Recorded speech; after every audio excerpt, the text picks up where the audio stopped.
c'est Enna et bienvenue dans une nouvelle vidéo. Et pour la vidéo d'aujourd'hui, je fais le récapitulatif de tous les livres que j'ai lus durant le mois de juillet 2024.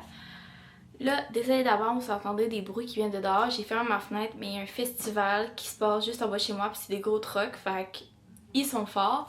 Mais aujourd'hui, c'est la journée, il fallait que je filme mes vidéos, donc on fait avec ce qu'on a. Mais bref, à ce jour, j'ai lu 56 livres sur les 24 de mon objectif de l'année, mais j'aimerais ça me rendre à 100. Alors je pense que je suis bonne. Je m'en vais dans ma direction. Pour me rendre à 100, je me dis de lire environ 8 livres par mois. Fait que pour ce mois-ci, j'ai lu 8 livres, fait que je suis dans la bonne direction. Mais bref, on va commencer sans plus tarder. Le premier livre que j'ai lu, c'est Votre seau est-il bien rempli? Des stratégies positives pour le travail et la vie de Tom Rath et de Donald O. Clifton. Sincèrement, ce livre-là, je l'ai pris dans une boîte à lecture. Ça m'a tout de suite interpellée parce que je trouve que c'est important de pas se laisser abattre par les moments négatifs, puis vraiment essayer de voir le positif le plus possible, puis de pas laisser qu'est-ce qu'on a vécu dans le passé affecter notre moment présent, puis à quel point les actions, que ça soit petites, qu'on peut poser, va affecter la manière dont quelqu'un va remplir son seau. Fait que mettons, moi j'ai une mauvaise journée, puis je m'en vais au team, puis la personne me dit hey, oh my god, j'aime vraiment ton outfit. Ça va tellement remplir mon seau qui est peut-être bas.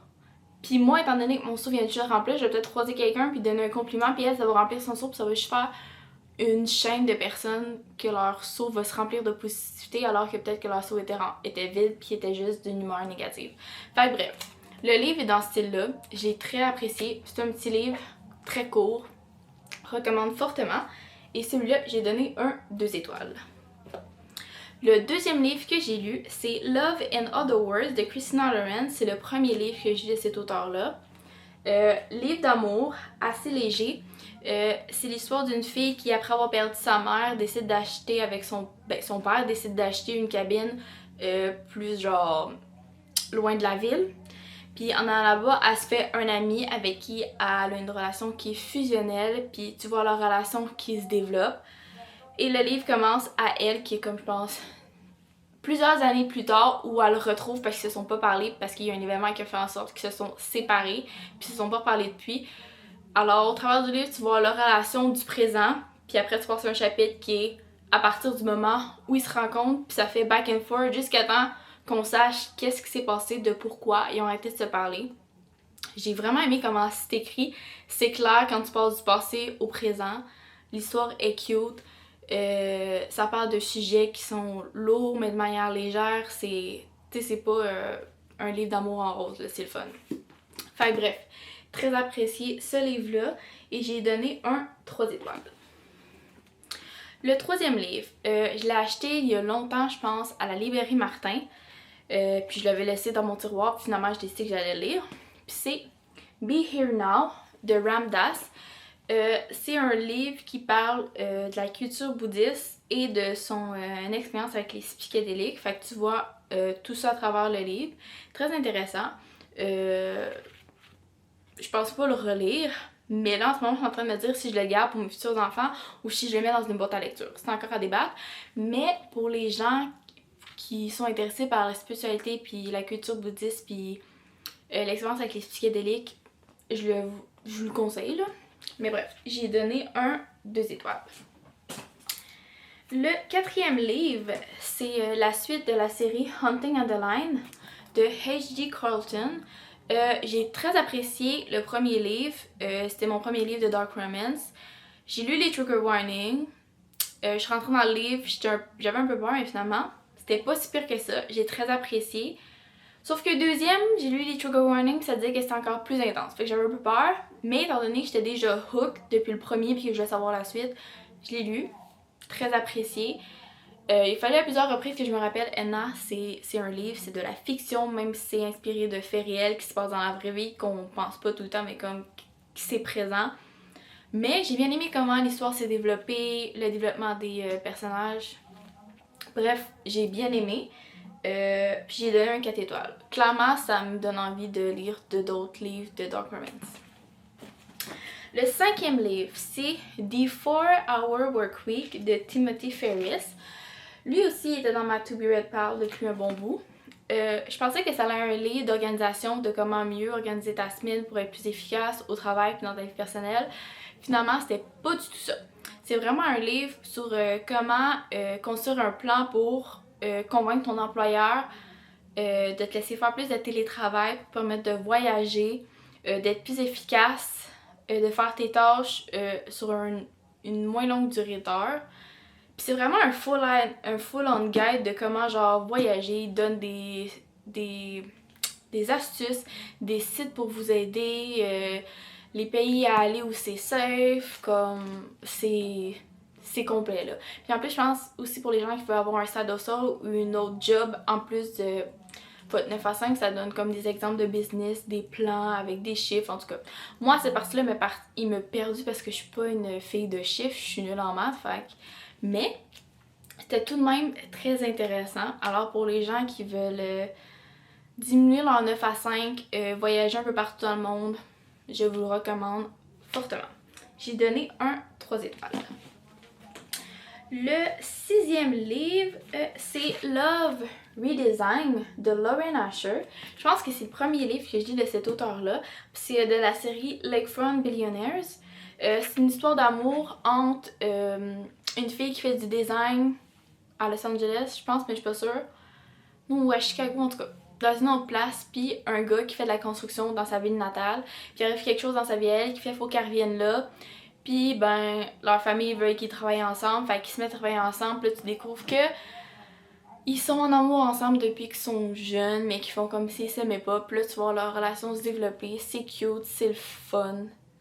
C'est gros, c'est épais.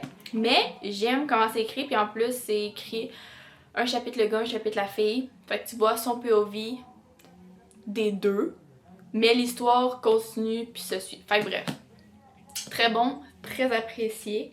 J'ai donné un 4 étoiles, puis présentement je suis en train de lire la suite, qui est l'histoire de son frère qui est récemment sorti. Puis j'ai bien hâte de lire qu'est-ce qui va se passer. Le 7e livre, c'est Peau de pêche de Jodie Lynn Anderson. Le livre, je l'ai pris dans une boîte à lecture de mon village. Le livre, je l'ai lu quand je suis au secondaire, puis je l'ai adoré. Fait que quand j'ai vu qu'il était à donner gratuit, je l'ai pris. C'est l'histoire de 3 filles qui se retrouvent à trouver dans un verger. Il y en a une qui a le verger, l'autre c'est sa cousine, puis l'autre c'est une fille qui a fait du vandalisme puis qui est prise à devoir travailler là.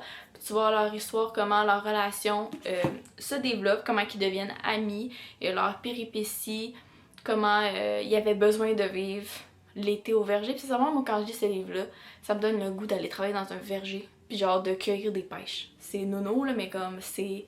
t'embarques vraiment dedans. Mais bref, puis j'ai découvert qu'il y avait 2 autres livres, fait que j'ai reçu le 3e, le 2e arrive au mois de septembre, mais j'ai bien hâte de voir comment leur histoire se continue. J'ai le livre en français en ce moment, mais le livre est aussi en anglais, alors recommande fortement. J'ai donné un 4 étoiles. Et le dernier livre que j'ai lu, c'est The Unhoneymooners de Christina Lauren. C'est mon amie qui me l'avait conseillé. Puis quand je suis à la librairie, je l'ai vu, je l'ai pris. Livre, je l'ai vraiment aimé parce que c'est un type de livre un peu enemies to lovers, mais pas complètement. Où le gars tombe en amour en premier, mais que tu le sais à travers l'histoire. Dans le fond, c'est un couple de mariés qui, lors de leur réception, toutes les invités tombent malades, sauf le frère du marié et la soeur de la mariée. Alors, ils peuvent pas aller à leur lune de miel, fait qu'ils demandent aux deux d'y aller, sauf que les deux s'aiment pas. Alors, ils y vont, il arrive plein de péripéties, mais au cours du voyage, finalement, ils découvrent qu'ils s'apprécient les deux, ils tombent en amour. Sauf que ça sait pas comment ça va se passer, mais qu'ils reviennent à leur vie réelle, comment la réalité va se passer. Mais tout se passe pas comme prévu, il y a des situations qui se passent, puis finalement, ils se mettent ensemble, of course, parce que c'est un livre d'amour. Mais j'ai bien aimé comment le livre était écrit, comment les péripéties sont arrivées, les situations, à quel point, genre, tu peux relate. Tu sais, comme, ok, genre, c'est valide, puis là, tu sais jamais si, comme, est-ce qu'ils vont se remettre ensemble, parce qu'ils pourraient se remettre ensemble comme ils ne pourraient pas, puis comme ça serait comprenable, parce que qu'est-ce qu'ils ont vécu, genre, ça se fait qu'il y a des gens qui n'avaient pas envie de passer par-dessus ça, enfin bref. Très apprécié. j'ai donné un 4 étoiles. Alors, c'était tous les livres que j'ai lus durant le mois de juillet. Je suis fière d'en avoir 8. Je suis fière d'en avoir lu 8. J'aurais aimé ça en lire plus. Mais, c'est des choses qui arrivent. Qu'est-ce que vous voulez? Si vous voulez être à l'affût de tous les livres que je lis durant l'année, je vous invite à aller dans le lien dans ma description. J'ai laissé le livre à mon Goodreads pour que vous puissiez suivre mes lectures. Sinon, je vous invite à me suivre sur Instagram. Je poste en story à chaque fois que je termine un livre. Sinon, sur TikTok, je fais des book reviews. Sinon, je fais aussi ce que je lis en une semaine. Mais sinon, je vous invite à vous abonner, à commenter, à aimer la vidéo, à cliquer sur la sonnette de notification pour rester à l'affût à toutes les fois que je fais une vidéo YouTube. Surtout que là, j'ai tout le temps mes week-ends in my life. Puis, il va y avoir 2 vidéos supplémentaires en plus à chaque mois. Donc, c'est ça. Sinon, je vous dis à une prochaine vidéo. Mouah.